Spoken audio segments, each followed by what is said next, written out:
Well, howdy there, Internet people. It's Bo again. So, today we are going to talk about Trump and presidential immunity. Again, this is a different video, just so you know.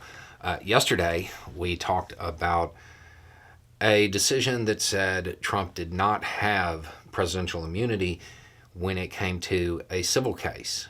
And in that video, I was like, just remember this applies to civil cases. There's this whole other thing that has to go on when it goes to cases that are more in the criminal purview. Like an hour later, there was a ruling on that. So, what happened? Basically, Trump made the same kind of claim. I was president at the time. I'm totally, absolutely immune. I can do whatever I want. I'm immune, doesn't matter. Judge Chutkan disagreed and said, whatever immunities a sitting president may enjoy, the United States has only one chief executive at a time, and that position does not confer a lifelong get-out-of-jail-free pass. Former presidents enjoy no special conditions on their federal criminal liability. Defendant may be subject to federal investigation, indictment, prosecution, conviction, and punishment for any criminal acts undertaken while in office, Chutkan wrote. Okay.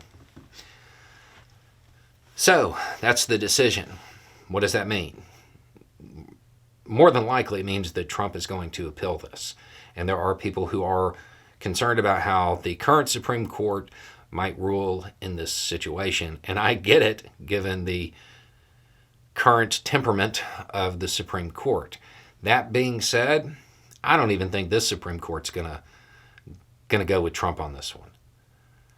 The idea that a former president cannot be held responsible for the actions that they undertake while president is, that's quite the ruling. If that ruling was made, let's just be clear. There's no reason for Biden to ever leave office, regardless of the election. If that was true, if that kind of immunity really did apply, then there would be no reason for any president to ever willingly leave office. They could engage in whatever methods they wanted to try to retain power, because there's no penalty. It's not something that is going to hold up. I don't believe that even this court would side with Trump's argument on this.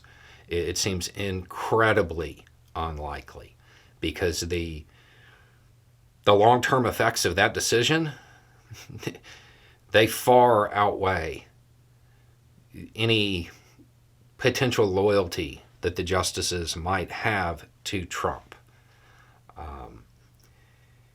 And I would remind everybody that there have been instances where this court decided in a way that was not necessarily favorable to the former president, in matters that were much lower stakes. So the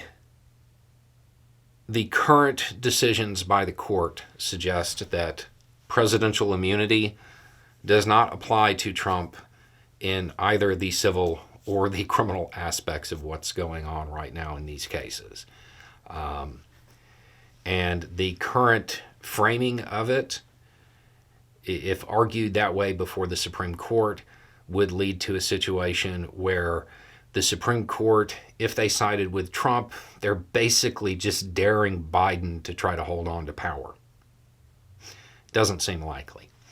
Anyway, it's just a thought. Y'all have a good day.